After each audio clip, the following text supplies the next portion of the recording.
Vós sois o sal da terra. Ora, se o sal vier a ser insípido, como lhe restaurar o sabor? Para nada mais presta, senão para, lançado fora, ser pisado pelos homens. Bom, meus irmãos, é um versículo extremamente conhecido das Escrituras. Nós estamos aqui no famoso Sermão do Monte de Jesus Cristo, né, onde desde o verso 1 até o 12, ele vem já começando aí com as beatitudes, como o crente deve ser. É o nosso código de ética aí, e dá para perceber que é um padrão extremamente elevado e humanamente inalcançável, porque se for pela nossa própria capacidade, é impossível que nós vivamos dessa forma e venhamos a exibir em nossas vidas essas características aqui. Obviamente está sendo voltado para os crentes. O versículo 1 vai lá mostrando que Jesus, vendo as multidões, subiu ao monte, como se assentasse, se aproximaram os discípulos. Então ele está falando isso justamente para os mais próximos, aqueles que já criam nele, já andavam com ele. Então não é uma ordem geral. É impossível que as pessoas sem o Espírito Santo possam viver dessa forma. E aí ele vai falando das bem-aventuranças, os humildes de espírito, os que choram, os mansos, os que têm fome e sede de justiça, os misericordiosos, os limpos de coração, os pacificadores, os perseguidos por causa da justiça, né? E aí também o 11 ainda continua a questão da injúria e da própria perseguição. E aí então chega no versículo 13, onde quebra aí um pouco, mas está bem ligado com a ideia. Vós sois o sal da terra, e é bem conhecido. O sal no mundo antigo tinha vários tipos de uso, né? E é mencionado nos textos antigos, na própria escritura, as outras funções que o sal tinha. Não só a questão do sabor, mas o sal também tinha a função de purificação. Era utilizado, inclusive, nos rituais do povo hebreu, que eram ensinados pelo Senhor. Simbolizava coisas duradouras, né? Só para ter um exemplo aí rapidinho do sal, por exemplo, Levítico no capítulo 12, verso 13. Por que é importante a gente olhar o Antigo Testamento? Porque o livro de Mateus ele é escrito para um público que conhecia muito bem o Antigo Testamento. Ele utiliza as figuras e muita coisa de lá. Então Levítico, capítulo 2, no verso 13... Aqui ele está falando das ofertas aqui. E aí você vê a figura do sal aí. Toda oferta dos teus manjares temperarás com sal. A tua oferta de manjares não deixarás faltar o sal da aliança do teu Deus. Em todas as tuas ofertas aplicarás sal. Né? Então você vê a questão do sal. Êxodo, se você for em Êxodo também, capítulo 30 de Êxodo, volta aí um pouco. Capítulo 30 de Êxodo, no verso 35.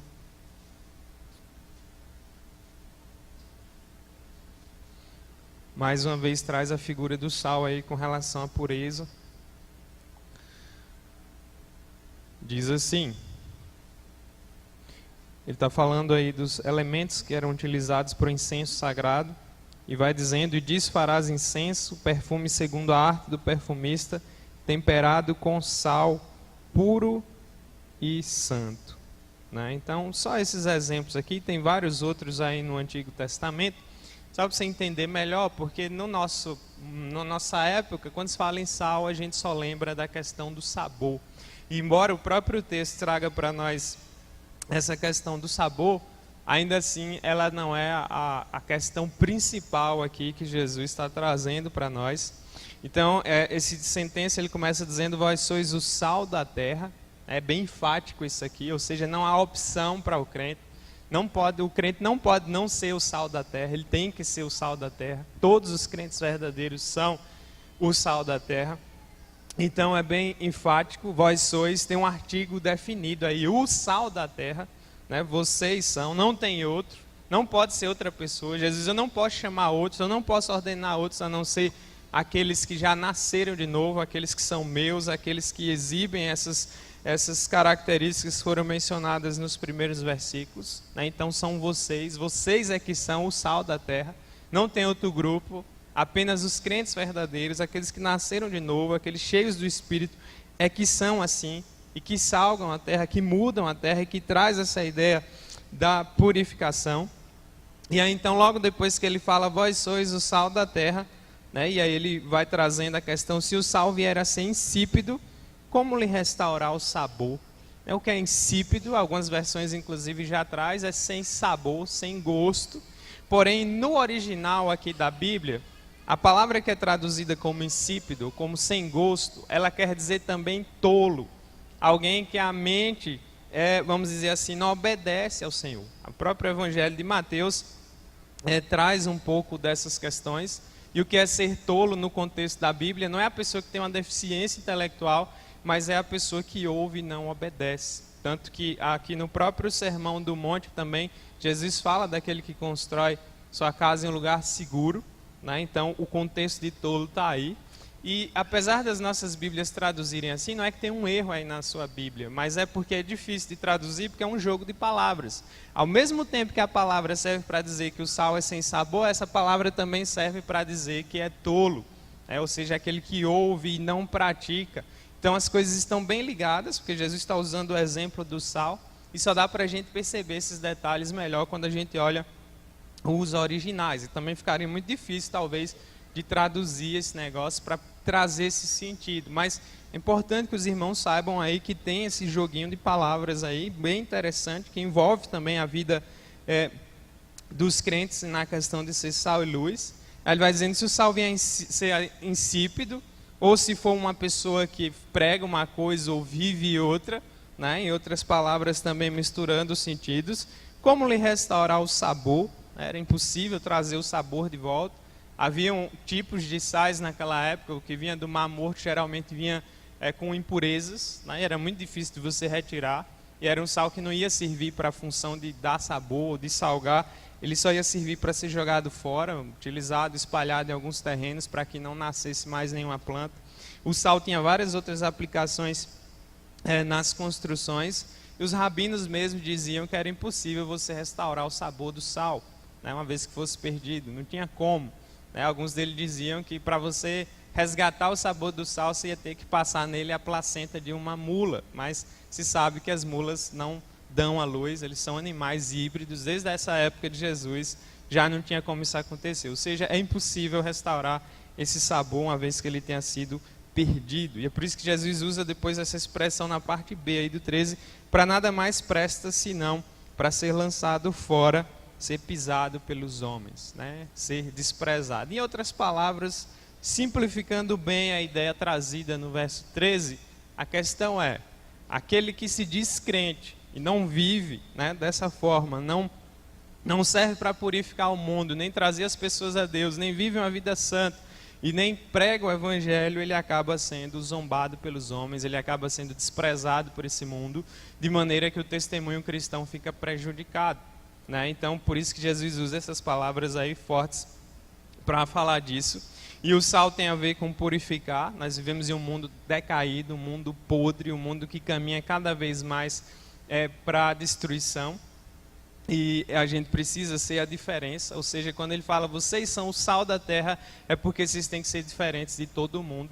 E nós vivemos uma época em que os crentes perderam a relevância em muitas coisas, justamente por não ser o sal da terra, e isso é muito triste, né? Ainda acontece em que um crente chega no lugar e as pessoas evitam os xingamentos, evitam falar certas coisas por respeito, mas cada vez mais esse respeito é perdido, porque cada vez mais as pessoas não veem essa característica naqueles que se dizem cristãos. Então é importante a gente pensar na seriedade dos alertas que Jesus traz.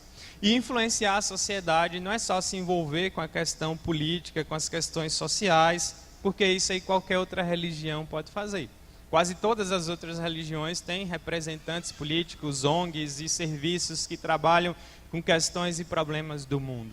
Então, o cristão influenciar no mundo não é só se envolver nessas coisas, não é só denunciar os males que vemos na televisão, por meio dos políticos ou de leis que têm sido tentadas ser trazidas, mas é os crentes viverem como crentes. Simplesmente isso. Uma coisa simples e extremamente profunda.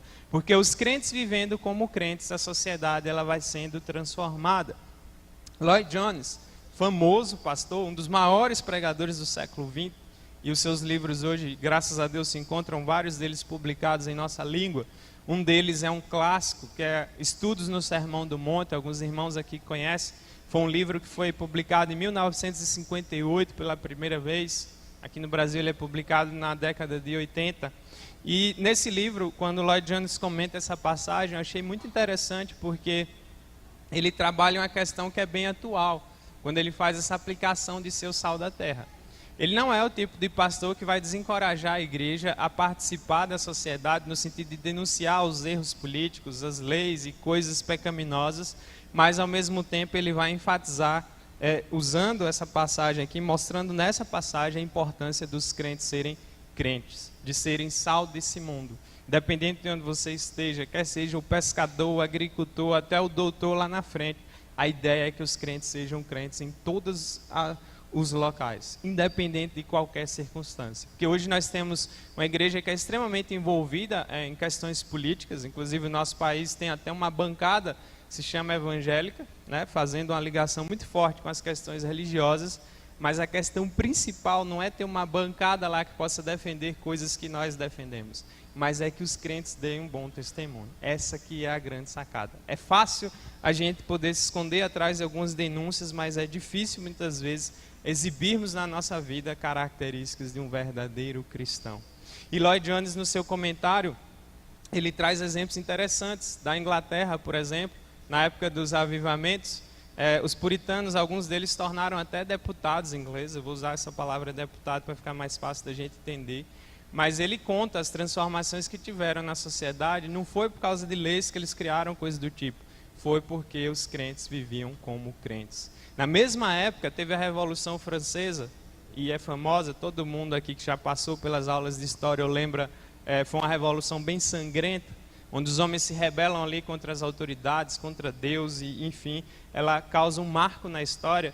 Na mesma época, a Inglaterra não teve derramamento de sangue, porque as pessoas, os crentes, eles tinham vidas diferentes, valores diferentes, e evitaram com que coisas desse tipo acontecessem. Então a ideia que esse versículo vai trazendo para nós é essa, de vivermos como crentes, de sermos diferentes, né? De sermos de fato o sal da terra, aqueles que purificam. Né? O sal também tem a função de preservar, mas a gente não pode esquecer aqui, principalmente nesse contexto, que assim, antes de preservar, ele tem que purificar, que é a figura que nós vimos extraída lá do Antigo Testamento, porque nós não podemos preservar um mundo mau, um mundo caído, um mundo que está inimizado com Deus, mas purificar. O crente tem que ser aquele que, quando ele chegar, ele tem que fazer toda a diferença. O crente tem que ser aquele que, independente da circunstância, onde quer que ele seja colocado, ele vai fazer a diferença e vai fazer com que as pessoas pensem diferente, vejam diferente, mesmo que ele seja odiado e perseguido. Então, essa figura, logo no verso 14, né, que nós não vamos falar dele hoje, mas que está ligado com essa a mesma construção, só vai mudar agora a figura. Jesus, no verso 14, diz: vós sois a luz do mundo. A construção gramatical aqui é idêntica, ou seja, essa mesma função de purificar, de brilhar, de fazer a diferença num mundo extremamente corrompido. E o mundo vai sempre de mal a pior, e nós precisamos estar atentos a esse tipo de questão. Eu trouxe só um trecho do comentário de Lloyd Jones, vou citar algumas palavras na íntegra, porque são extremamente atuais, né? E ele faz aplicações que eu acho que são importantes, até no contexto brasileiro, embora tenha sido escrita há muito tempo, e principalmente por conta do momento que nós vivemos, desde as eleições, há uma polarização muito forte no país, onde se fica bem evidente, né, quem se identifica como direita, quem se identifica como esquerda. Isso afetou as igrejas, afetou a comunhão das pessoas, a ponto das provocações e as paixões políticas superarem o bom testemunho, ou o zelo, ou o amor ao próximo, ou a glória de Deus. E Lloyd Jones, já naquela época, final dos anos 50, ele trata de uma questão idêntica à nossa. Então, meus irmãos, nós devemos estar atentos aos erros que têm acontecido, mas nós não podemos perder de vista a nossa função como sal da terra.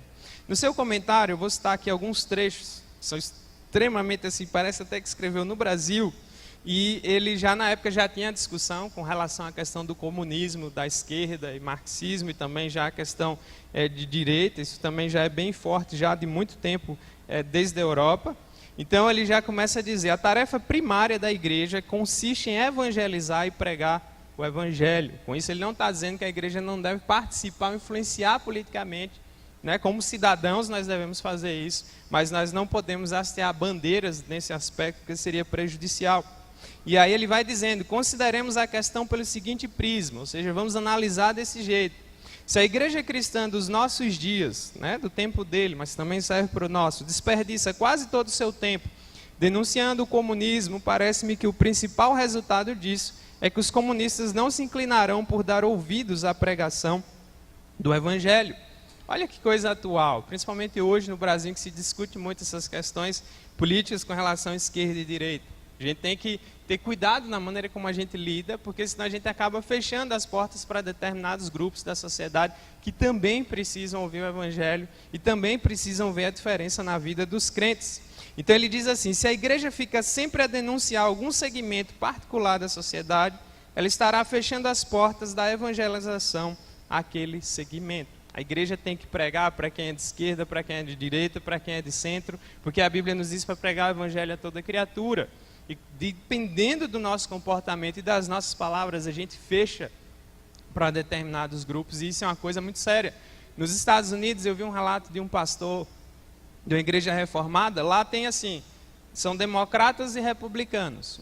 Muito forte essa tradição política nos Estados Unidos. Então tem o crente que é republicano, ele não vai na igreja onde tem crentes democratas, e os crentes democratas não vão na igreja de onde tem crente republicano. Isso é um problema muito sério. Trazendo para o nosso contexto, seria mais ou menos como eu não vou ali, porque ali tem pessoas que têm outra visão política, eu não vou ali por isso, sendo que a ideia de vir à igreja é para ouvir a palavra de Deus, é para ver a diferença na vida dos crentes, e a gente precisa pensar nessa questão do sal da terra. Então ele vai dizendo aqui no comentário dele, eu estou citando ainda as palavras de Lloyd Jones, todavia se adotarmos o ponto de vista do Novo Testamento sobre essas questões, nós teremos de acreditar que os comunistas também têm uma alma que precisa ser salva, exatamente como a alma de qualquer outros indivíduos. Então nós não podemos deixar nossas visões políticas superarem a nossa tarefa missionária de sermos sal da terra. Ele diz, por ser um pregador do evangelho e representante da igreja, o meu dever é evangelizar todas as variedades de classes de homens e mulheres. E isso serve para toda igreja, não só para quem é pregador. Contudo, no instante em que a igreja começa a intervir nas lides políticas, sociais e econômicas, ela já começou a atrapalhar-se, a entravar-se quanto à tarefa evangelizadora da qual ela foi incumbida por Deus. Então é importante lembrar, Lloyd Jones não está dizendo que nós vamos nos isolar do mundo, mas ele está dizendo que como sal e luz, e a figura da luz ela não pode ser escondida, mas onde a gente estiver, a gente tem que influenciar mais do que qualquer outra decisão, do que qualquer outra questão. E aí ele vai dizendo, permita-se ao crente individual desempenhar seu papel de cidadão e que pertença a qualquer partido político que for da sua preferência. Isso é algo que só ao indivíduo cabe decidir.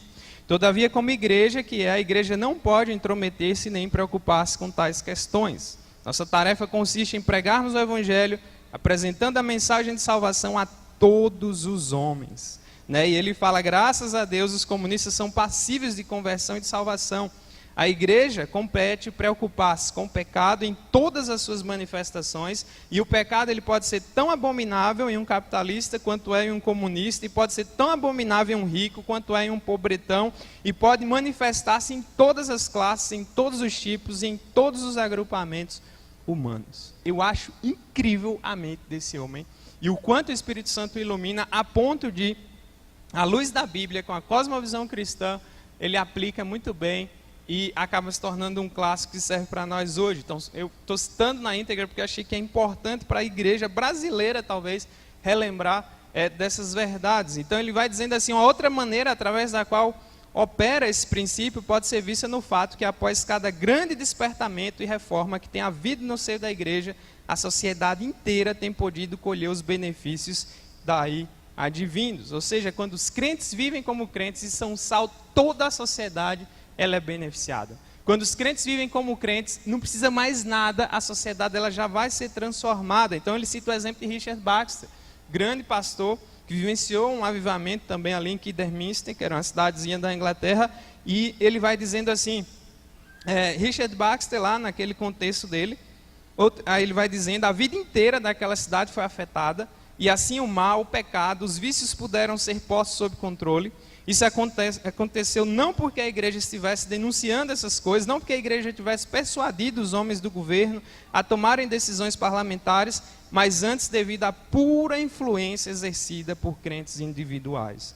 As coisas sempre ocorreram dessa forma. E ele vai citando os séculos XVI, XVII, depois ele fala mais da Escritura, ele fala também da história da igreja, né, da própria reforma protestante, como a vida diária das pessoas ia sendo afetada, como os puritanos influenciaram a vida das pessoas também naquela época, e ele vai trazendo isso. E aí então ele ainda continua dizendo, e assim foi afetada toda a situação política, os grandes atos parlamentares aprovados no século passado, foi devido quase exclusivamente ao fato que havia tão elevado número de crentes individuais na Inglaterra. Cadê os crentes? Né? Chique do Brasil, da América, enfim, a ideia é os crentes vivendo como crentes. A gente não pode esquecer disso de jeito nenhum. A tendência pecaminosa do nosso coração é colocarmos várias outras bandeiras e a gente acaba esquecendo da nossa função de sermos sal desse mundo, luz desse mundo. E ele ainda vai dizendo aqui no seu comentário, finalmente o atual estado da sociedade e do mundo não é uma perfeita comprovação desse princípio. E ele vai dizendo, penso que podemos dizer sem medo de errar, que durante os últimos 50 anos, ou seja, na primeira década, nos primeiros 50 anos do século XX, que era a época em que ele está vivendo aqui, ele diz que mesmo os cristãos se envolvendo na política e na sociedade, e até influenciando políticos, ainda assim a sociedade piorou e piorou muito.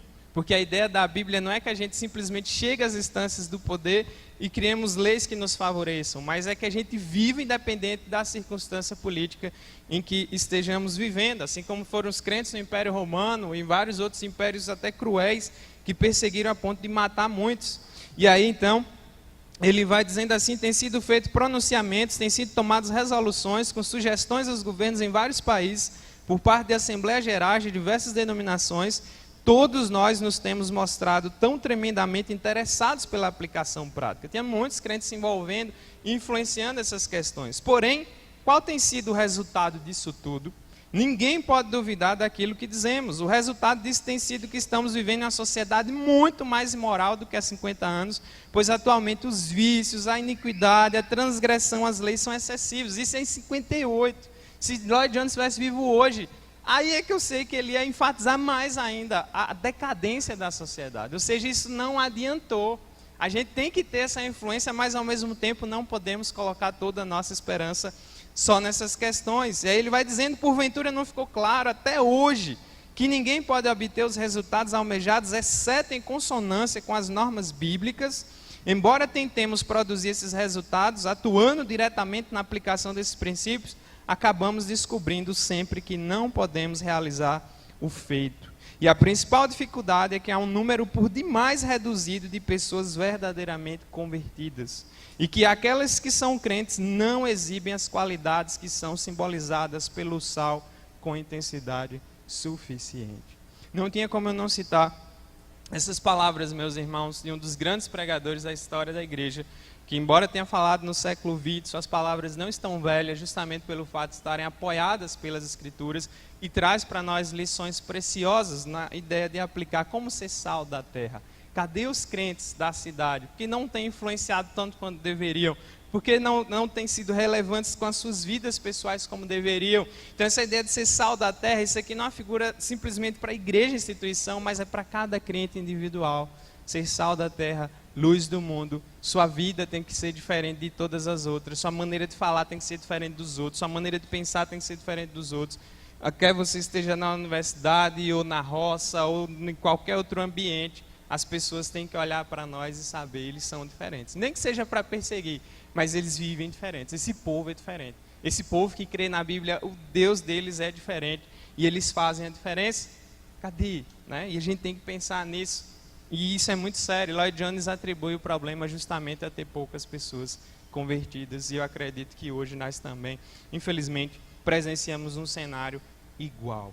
Então a coisa está bem além de muitos dos nossos pensamentos. A gente precisa refletir na seriedade dessas palavras e da aplicação das Escrituras nos nossos dias. Temos uma ordem ali, uma característica ali a ser desempenhada: ser sal e luz desse mundo.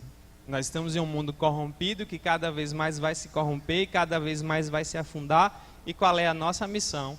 Nós estarmos brilhando, refletindo a luz do nosso Senhor, nós estarmos sendo agentes purificadores, levando vidas santas e ao mesmo tempo recomendando as pessoas ao Evangelho, e todos aqueles que devem crer, crerão para a glória do nosso Deus. Que Deus nos ajude, meus irmãos, a aplicar essas palavras em nossos corações, e a nos lembrarmos. Grife aí na sua Bíblia, decore bem, lembre disso todo dia. Eu tenho que ser sal, tenho que ser luz, e é no poder do Espírito que eu consigo isso, pois precisamos viver para a glória do Senhor.